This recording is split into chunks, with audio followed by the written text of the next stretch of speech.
Hello and welcome to Firearm Freedom. This is going to be another First Impressions video.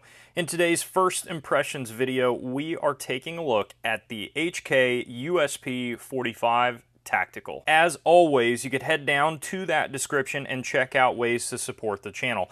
That would include purchasing some awesome t-shirts that I have made. I was wearing one throughout the range day of this USP 45. If you want to see which shirt that was, go check it out in the link down below. Any of that stuff really does help me out. And if you want to make sure YouTube is not censoring the crap out of my content, you can comment down below this video, hit the like button, subscribe. All that interaction should help out so you actually don't miss these videos when they are dropping. It has been somewhat of a roller coaster ride with this beautiful HK USP 45 Tactical.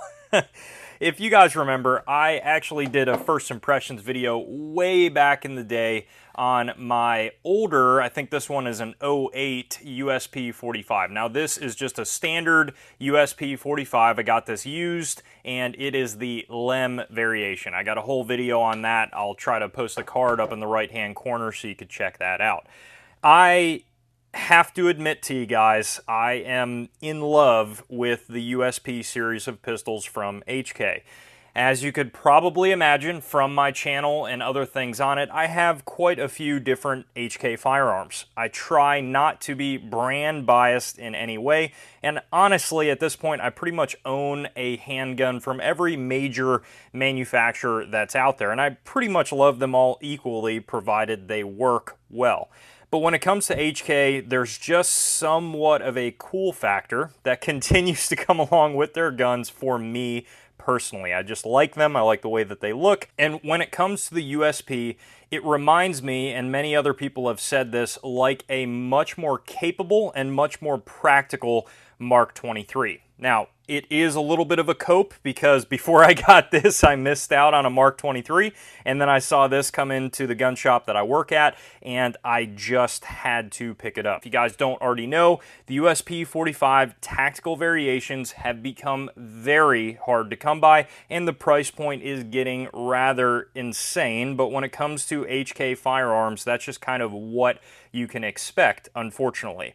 Now, you heard me just mention that the USP 45 Tactical, in my opinion, is a little bit more of a practical and compact version of the Mark 23. And I really do stand by that, and in order to expand on that just a little bit, the Mark 23 is essentially the big brother of the USP 45 Tactical. It has a much longer slide and barrel assembly, it has a larger grip, it has a larger frame overall, and the controls are ridiculous. Everywhere on the gun, you really have to have monster-sized hands in order to actually function the pistol. Now, I still absolutely love the Mark 23. I do not love, however, how the price just continues to skyrocket on those guns. I also think that when you're looking not at just a cool factor perspective with the Mark 23, that the gun overall is almost too large for a lot of practical purposes. Yes, it's awesome for velocity, and it's awesome if you're using something like 45 Super and you want to just really crank out a good amount of speed out of that longer barrel. It also gives you very good accuracy, and of course, everyone knows the incredible durability process that the Mark 23 went through during HK's testing for the United States military. That is all awesome, but HK decided to come out with just a little bit more of a practical gun for the end user, and that was the USP 45 Tactical. You are getting the same suppressor height adjustable target sights out of the box with the USP 45. You guys know, as I've mentioned before in other videos, that I'm not a huge fan of blacked out target sights. That's just me, but I find that with most, if you will, tactical style shooting, where you're not just shooting bullseyes on paper, it can be a little bit tough to pick those up with speed. Now, this can be switched out pretty easily by just either painting the front sight with some high visibility paint or just by getting some aftermarket sights. If you were to ask me just out of the gate which suppressor height USP sights I would prefer, I would probably recommend the Meprolite sights. Just standard 3-dot tritium sights, but they are still adjustable and they're suppressor height. And in my opinion, those are a little bit more superior to the blacked out target sights, but it is definitely a personal preference. Now in this case, the rear adjustable target sight is going to be serrated, so that's going to help out a little bit with glare. The range day that you guys are going to be seeing in back roll when we were shooting this guy was a much sunnier, hot day here in Pennsylvania, and I was getting no glare off the sights, which was nice. Now, we have a Spurred Hammer on this variation because it is their standard trigger setup. Now, what do I mean by standard? It is just single double action, and you have the ability to either carry it with the hammer cocked back and the safety locked on, so cocked and locked like a 1911, or you can decock the pistol by pulling that safety down, and it decocks the hammer, so you can leave the safety off and you'll have a heavy double action pull, or you can keep that safety on again and then have your first shot be a very light single action trigger. And it's not the best trigger out there, but with that being said, this is HK's match trigger for the USP series, and it also has a little adjustable over travel stop, which you guys are probably going to have a hard time seeing there, but it's that small knob on the back of the trigger, and again, that is adjustable, and this trigger is touted on HK's website as a match grade trigger. That's going to be another upgrade you get with the tactical version of the USP. Now, when comparing it to something like a Lem Trigger in this USP 45 Lem, of course, the Lem Trigger is going to be a big difference, and you have essentially HK's version of double action only. These triggers are going to come in a variety of different options, but typically the most interesting is the Lem Trigger, in my opinion, and then the bone stock standard is this configuration here. Now, I know a lot of people on HK 45 variations, and really just any HK hammer-fired guns that have their decocker right here, typically we'll switch this so that it is just the version that has safety only and not a decocker. The reason for this is because these pistols typically are prone, if you have a high thumbs forward grip, to ride that decocker in safety, and with some heavy recoiling 45 ACP ammunition, sometimes you can crank that decocker down mid-firing and all of a sudden you're knocked back into double action. Now, is this going to be a huge issue? Probably not, but I have actually had that happen to me before with an HK45 Tactical that I have in my collection, and it may be something you want to address. Now, I will say on this USP, I had absolutely no issues with that, so I don't know if it's just the way that the USP was fitting my hand compared to the HK45 that I didn't have any issues, but again, I don't see myself switching this out at all. That just worked just fine for me. Now, of course, the last upgrade that the USP 45 Tactical is going to come with from the factory is a threaded barrel. Now, this is a big deal. If you guys have never looked at HK threaded barrels before, they are not cheap. You're easily getting north of the $300 area just to get a freaking threaded barrel for this gun. And of course, when you are looking at their threaded barrels, they have that very well-known O-ring seal. Now, that O-ring is supposed to provide better accuracy and less shifting on the target. So I'm going to try to show you guys here that what's going to happen is that O-ring is going to create a really nice seal around the barrel and the slide, and it's going to have less movement. I don't know if you guys can tell there, but there's no movement going on at all. As compared to a standard USP barrel, you can see there's no O-ring seal at all there, but I'm going to try to showcase this. Of course, the gun is clear while you're doing this, but there's an ever so slight amount of movement. And again, it's going to be almost impossible for you guys to tell, but there is some movement. With the O-ring seal, there's no movement whatsoever. Now, HK does include new O-rings in the box. Those are typically a piece that gets worn out, can fall off pretty frequently.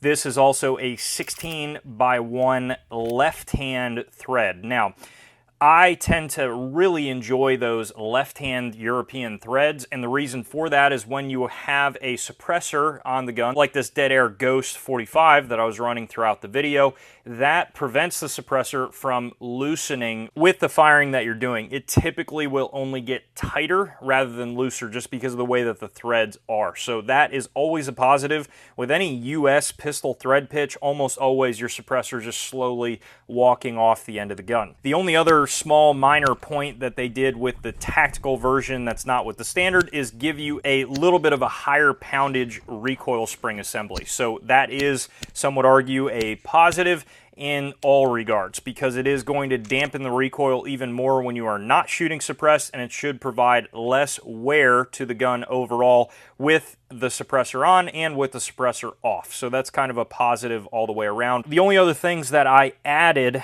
to this pistol right out the gate, because to be honest with you, I was waiting for this to actually bring it home for so long, I could not wait anymore to throw all these upgrades on. So I just kind of threw the upgrades on as we were doing this video, but I have on a GG&G pick rail adapter. This adapter is phenomenal. It is going to be about as high up as you're going to get a light, and as you guys may already know, the original HKs have not a standard Picatinny rail, but just a line here. Now, when these pistols came out, this was revolutionary. That was huge to be able to mount an accessory directly on the pistol without a ton of adapters. But of course, as time went on and this design got phased out a little bit, you have now a problem when you're trying to just install a standard light.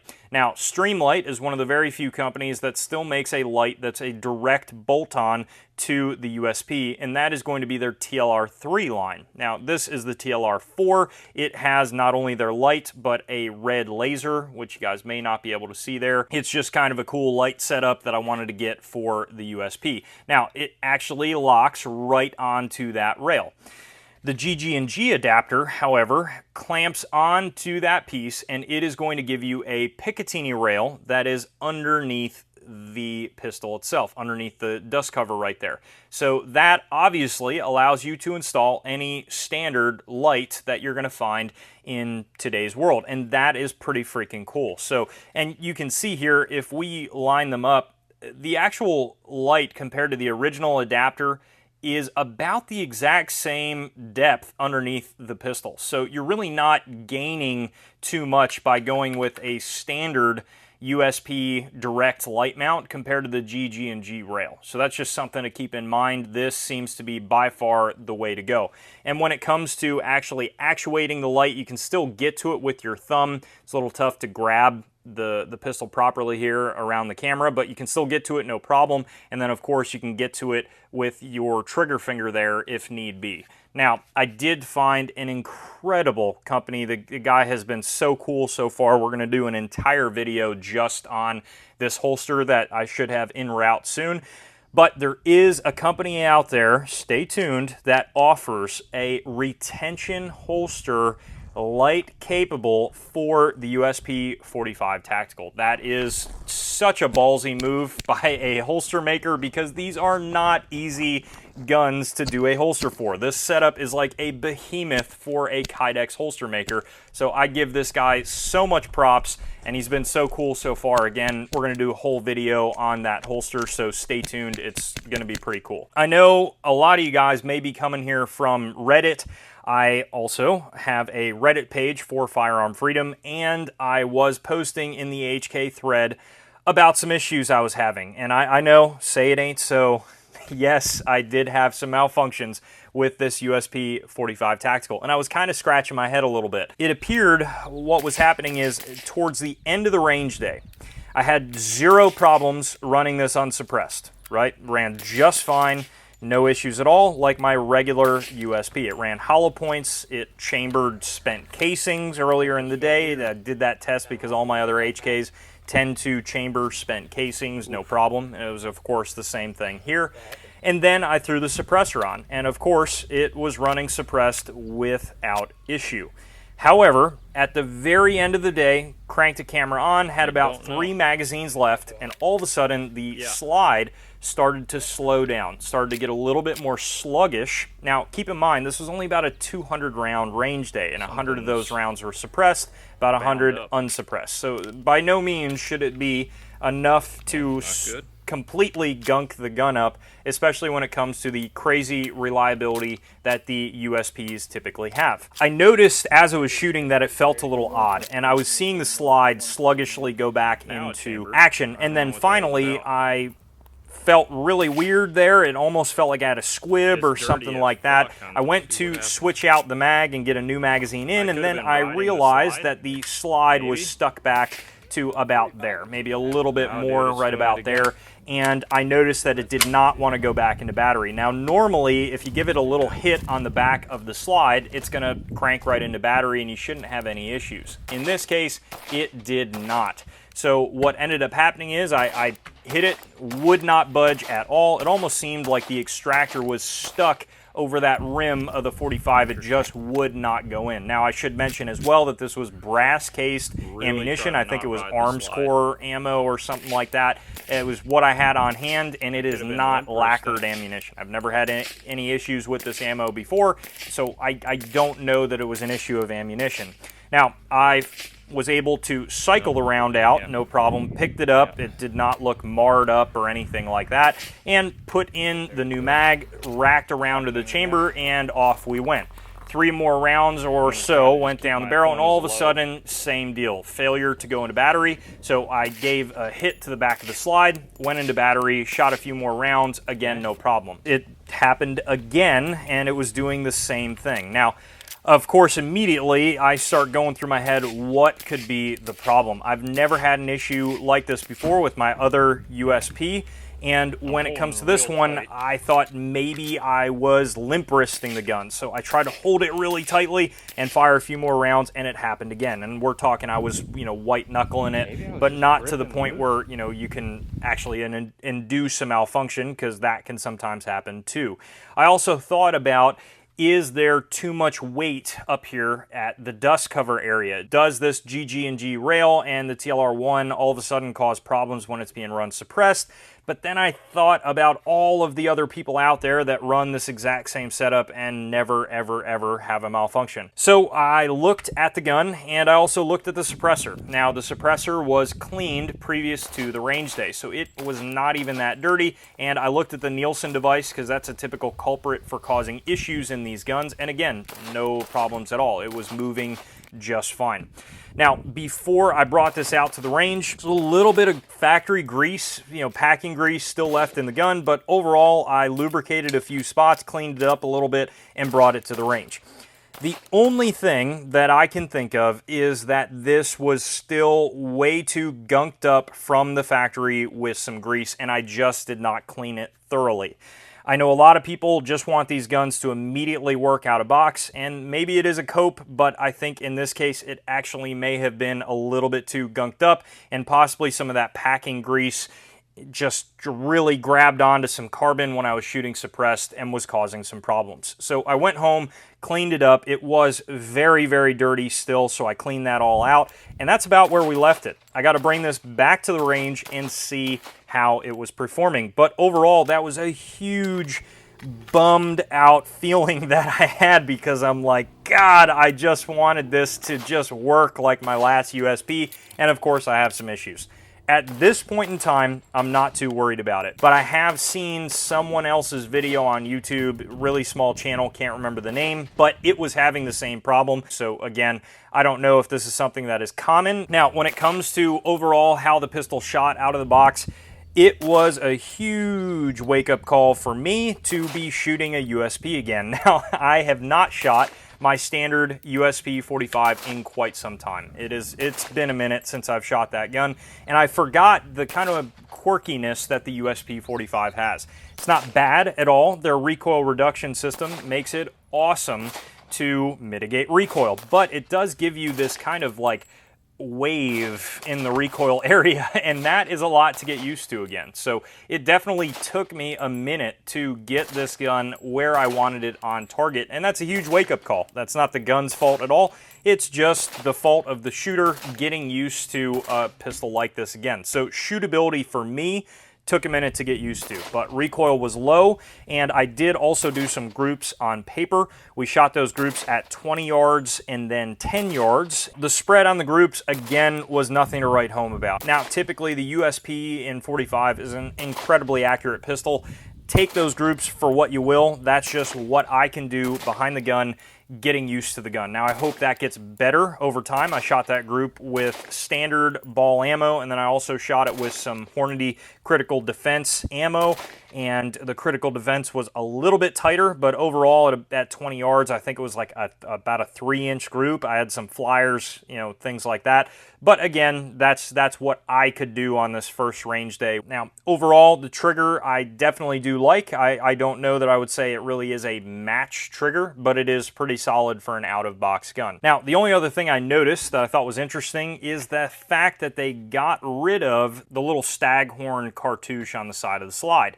Now, from my understanding, these are still completely made in Germany, and you do have the made in Germany on the frame there, but of course they are still, HKI here in the United States has a hand in the assembly process. But I did think it was interesting, but it appears they did get rid of this original date code section and also the staghorn, because that's what it was on the OG USPs, and you can see on this one we have a little bit of a maker's cartouche there, but no staghorn and date code, and that's typically what you see on US produced HKs, but in this case, again, it looks like they're just going away from that on these new ones here. That is going to wrap this video up on the USP 45 Tactical. Stay tuned, I'm going to be doing a versus video with this pistol and the HK 45 coming up very soon on my channel. You guys are not going to want to miss that. As always, thank you so much for watching, and stay tuned for more great videos coming soon.